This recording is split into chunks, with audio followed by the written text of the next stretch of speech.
Today, I'm gonna talk about one of the topics that's near and dear to my heart. And if you clicked on the video, you already know what it is. Records. I buy and sell records. A lot of it just goes right back into my music collection so I can buy more things. I listen to a lot of them and then let them go. But there's a bunch of records that I have in my collection that I'd never get rid of. These are the top 15 that I never plan on selling. First one, Jaco Pastorius. This album I picked up at a record show. I was so stoked when I saw it. I just really like the music. It's a really great jazz album. Jaco Pastorius is the bassist for Weather Report. He played with Joni Mitchell on Hejira, which is one of my favorite albums by her. And this album is just great. There's a lot of great songs on it. It's just fun to listen to. Even if you're not a huge jazz fan, you can still really get a lot out of this. It's great background music. I just really like this one. It's very chill. He has great bass solos on it. Got a great copy of it. Yeah, it's got a little stain there. It's got a little marquee in the corner, but you know, for me, it's always been about playing it. I mean, if the cover looks terrible, it split seams, the record's going blue out of it. Not interested. Great album. If you haven't listened to it, check it out. If you're a 2000s indie person and you haven't heard of the XX, you might want to check them out. This album is just awesome. The song Intro, it got played to death on TikTok, but it's just a good song. Crystallize is on here, Islands is on here. The whole album's good. It's one of those ones that I'm just really glad to have on vinyl form because I like playing it a lot and I always like to hear it through the big speakers. I play this album quite a bit, so I would never get rid of it. It's shown somewhere on the back here, you know. I've been trying to be better about keeping my albums more intact. When I first started record collecting, I was really neglectful, but I've really tried to be better about it. There are some, like this one was one of my first ones I got. It's really seen some wear. If you're into 2000s indie rock, I really highly suggest this if you haven't listened to it. Velvet Underground and Nico.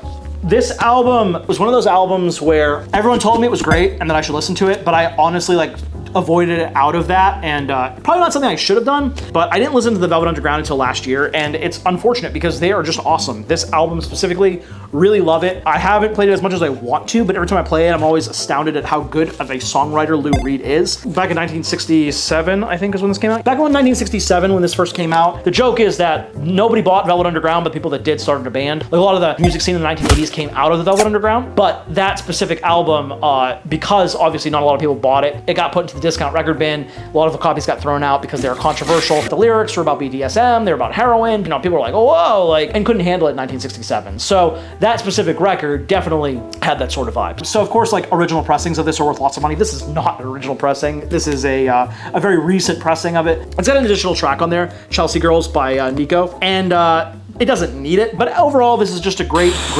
album. It's gatefold, so I'll show you that. There you go. Yeah. Something that's not as expensive and definitely worth it, this album right here, Laura Nyro, Eli and the 13th Confession. I just really am astounded at how great she is as a musician. This one specifically really just blew my mind at how good it was. I've pretty much owned now most of her collection on vinyl, but this is the first one I got from her, so it is my favorite. Again, there's a lot of great tracks on here. Stone Soul Picnic, Emmy, Lucky. If you ever wanted some good, late 60s, early 70s, soulful singer-songwriter stuff from a musician you probably haven't heard of, or maybe you have, but if you're not and you haven't listened to her, give this record a spin. Stanley Clarke, School Days. Was so glad when I found this at a flea market for a couple bucks. It's not in bad condition. It sounds amazing. I just remember the first time I heard School Days and heard the bass solo, and I was like, wow, I understand why people like jazz now, and it really just kind of blew my mind, and this whole album blows my mind. I have to suggest this album every time I'm talking about jazz. If somebody hasn't heard jazz before, this is the album I pull. Also, it's just rock adjacent, so when you hear it, it's not like farting trumpet noises, which is fine. You get into the farting trumpet noises after you listen to something more rock adjacent, I think, if that rock is your background, and it was for me. It's so fun, it's so enjoyable. There's only one lyric in the entire album, the rest is instrumental, but it's awesome. Moving on to the next one, I really had a mixed relationship with this fella, but this album really turned it around for me. Hot Rats by Zappa. The first time I heard it, I was like, oh, okay, I kind of understand why Frank Zappa is, well known. People that are in the know talk about him and are like, oh man, this guy's great. We're only in it for the money, and the other one, Freak Out. I have Freak Out actually now without the cover. My local record shop had them come in. All the covers were damaged. The records were cleaned, so I just bought them. They're all in great condition. But this one is actually, it's an original pressing, which is super cool. First pressing of this album. If you've never heard this album, for me, it's the introductory point. It's got the classic Peaches and Regalia, which is the one that everyone, when they say oh, I don't like Zappa, but I like this track, it's very simplistic in terms of the other stuff he's released. There's Willie the Pimp on here, which has Captain Beefheart on the vocals. It's very jazz rocky and in a way where it's weird, but it's definitely his most accessible that I've heard. Worth checking out. We're gonna move up to a modern album now. This is Kacey Musgrave's Golden Hour. This is definitely my favorite by her.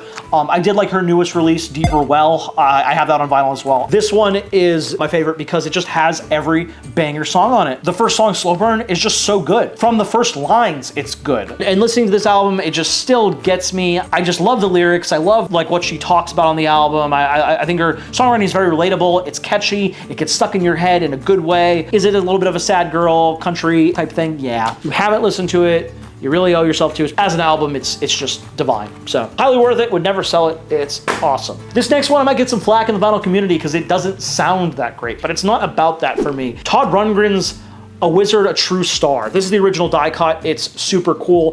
Todd Rundgren, of course, is a producer. He's a musician, but I think he's better known as a producer. Did Bat Out of Hell with Meatloaf, produced that album. Had his fingers in a lot of 1970s albums, 1980s albums. So definitely one of those guys that's like very well known in the rock community if you start digging, looking around. But this album is definitely a weird one. It's a 1970s experimental album, and it only is on one disc, but he put a ton of songs on there. With his production abilities, he kind of squished the grooves. So if you look at the record, it's very, very thin. It doesn't sound that great as a result, but he didn't have the option because the record company that he worked with, Bearsville, was like, hey man, like we can't afford to do more of a pressing on this. So he wanted to be 2 albums, but they were like, no, we can't afford that. So he made it all on one. Very, very cool looking release. He recently did one of these for Record Store Day that sounds better on 2 albums. I don't play this one as often, but for me, it's one of my favorites by him. So anyway, next we have a couple more modern albums. I have Daft Punk Random Access Memories. This album, of course, is a classic. You know, came out in 2013. So many good songs on here. As an album, it's really impressive. It was an album made to be an album, and you can hear that on the release. A great swan song for the group as well, because of course it's their last release. I hope you've heard this one, but if you haven't, you really should check out Daft Punk. This album specifically, it's a good entry point. Talked about her before too, Phoebe Bridgers. This album is just phenomenal. Smoke Signals, Motion Sickness, Scott Street are probably my favorite, but I like the whole album. It works well as a good piece. If I'm ever feeling sad, I like to throw this one on. It kind of matches the vibe. I haven't really explored her Boy Genius work as much as I probably should. I do have the Julianne Baker album as well, Sprained Ankle, which I did like. This one just beats it out in terms of what I like in sad girl indie music.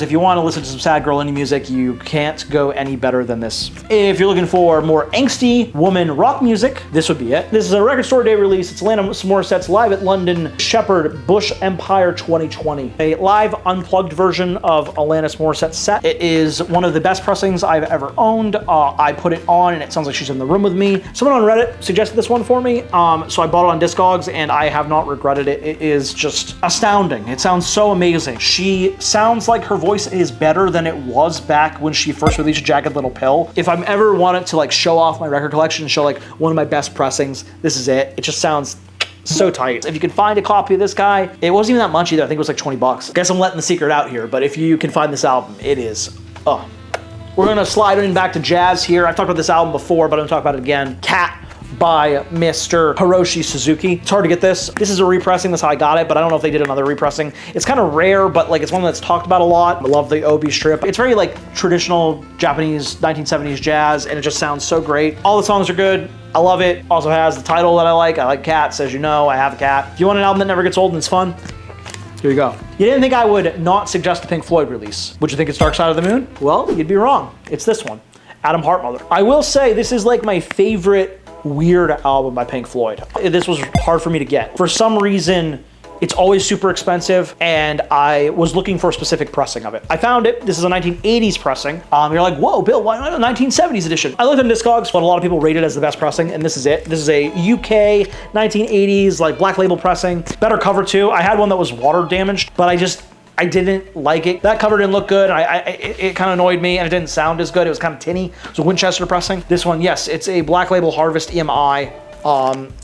Straight from Britain. I ordered it. It was expensive, but it's one of those albums that I've always liked. I like all the tracks on it. I really like Fat Old Son by Gilmore. I think it's one of his best songs he's ever written. The first side is ridiculous and goofy. You know, Adam Heartmother's sweet, but for some reason it grows on you the more you listen to it. It's kind of fun to listen to old Pink Floyd because you get to see how they brought themselves together to make Dark Side of the Moon. I just remember listening to Alan's Psychedelic Breakfast a lot when I was a kid on the school bus. That song I've always enjoyed. It's weird because it's like this guy like making breakfast and there's like different acts of him boiling the coffee and eating the eggs and stuff, but then there's like music in the background that accompanies it. And I don't know, it's a creative idea. If you like Pink Floyd and you haven't checked out their earlier stuff, of course, there's Piper at the Gates of Dawn, there's Saucerful of Secrets. This is always my favorite early Pink Floyd for me, other than Metal. Of course, Metal is greater. I don't know.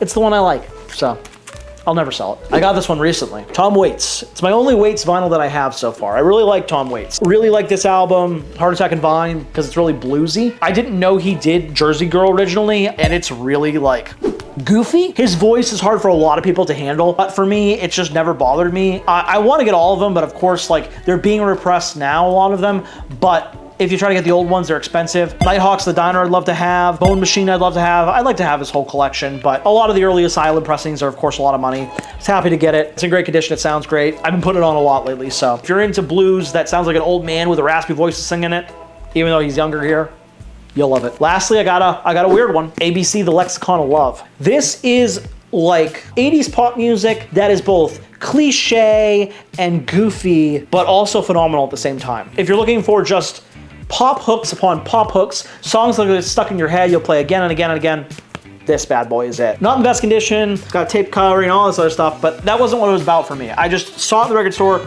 I had to get it. I got it the same trip as I got the Tom Waits one. I've been on the lookout for this one for a while. I listened to this one last year and I was like, whoa. Trevor Horn, the guy that was in the Buggles video, killed the radio star. He's in this band, as well as he helped produce a lot of Yes songs in the 80s. My favorite song on here, The Lexicon of Love Part 1, is just one of the best songs I've ever heard in the 1980s. It's one that just gets stuck in your head. It's grandiose and it's wild, but I just love that music, man. It just hits me. I can't see why you wouldn't pick this up. Anyway, there's my list of the 15 albums I would never sell. I hope it's something that you enjoyed me talking about. If you like this, I got more records that I'd never sell. I could talk about records all day. If you're interested in this type of video, let me know in the comments below. Let me know if there's any records that you would never sell. Would love to hear it. As always, I'm Bill Cooper, and I love you all.